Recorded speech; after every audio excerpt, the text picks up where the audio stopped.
मोर छत्तीसगढ़ के माटी। ग्राम पंचायत खमरिया से नवनिर्वाचित सरपंच विनोद मांडले को भारी मतों से विजयी होने पर हार्दिक बधाई एवं शुभकामनाएं। मोर छत्तीसगढ़ के ग्राम पंचायत पालचुआ से नवनिर्वाचित सरपंच नरसिंह निषाद को भारी मतों से विजयी होने पर हार्दिक बधाई एवं शुभकामनाएं। जाती ग्राम पंचायत खैरवार से नवनिर्वाचित सरपंच भूपेंद्र आहिरे को भारी मतों से विजयी होने पर हार्दिक बधाई एवं शुभकामनाएं। नमस्कार, आप देख रहे हैं आरजे राम झाझर और मैं हूं पुखराज सिंह। जिला मुंगेली के ग्राम पंचायत भीमपुरी में नए सरपंच यशवंत बारमते ने सरपंच चुनाव में जीत की खुशी पर गांव वालों के साथ डीजे पर रैली निकालकर अपनी खुशी व्यक्त की। इस मौके पर गांव वालों ने नए सरपंच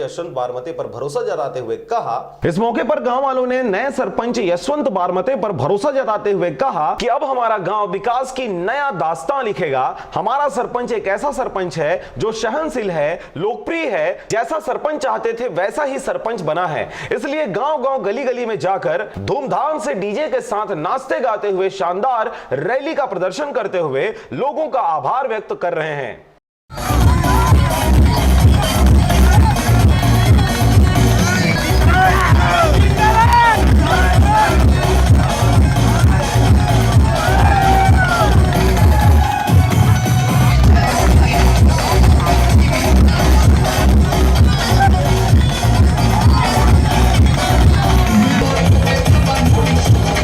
सेठगंगा से पोखराज खांडे के साथ ब्यूरो रिपोर्ट आरजे रमझाझर।